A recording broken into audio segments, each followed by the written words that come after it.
New data to share with you. We've been reporting extensively about the 10 Canadian police officers killed in the line of duty in the last year.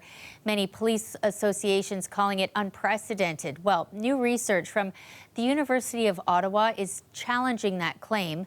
Bobby Ristova has this CBC News exclusive.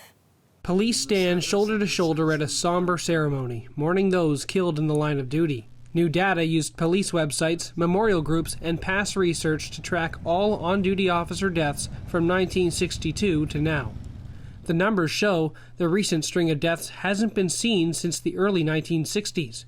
But a researcher behind the data said there was important context to consider. There was 2.7 times fewer officers in 1962 than there are now, right? So, the mortality rate was significantly higher back then. The research also tracked how officers died. Since 1962, car crashes have killed 184 officers, while shootings have killed 151. That said, of the 10 officers who died since September 2022, just one died in a car crash. One death in particular prompted calls for national bail reform.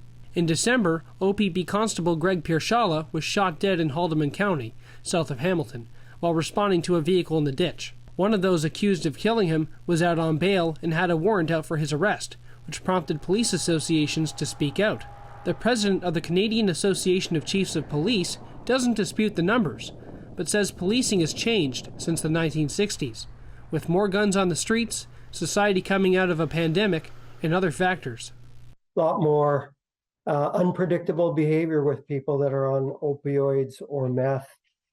Certainly, there's been a contribution with mental health and the crisis that I think we see ourselves in across the country. Again, making for really unpredictable, an unpredictable environment at times. Piershala's death and the series of recent killings put pressure on the government to act. This past week, the Liberals proposed changes to the criminal code. One of the key changes would force repeat offenders to have to prove why they should get bail in violent crimes involving weapons. The Justice Minister said changing the bail system will help. What we've done here is targeted a really narrow set of offenses, repeat violent offenders with a weapon. The researcher and other advocates say the focus should be on improving housing, healthcare, education, and services to help inmates transition back into society. Bobby Ristova, CBC News, Hamilton.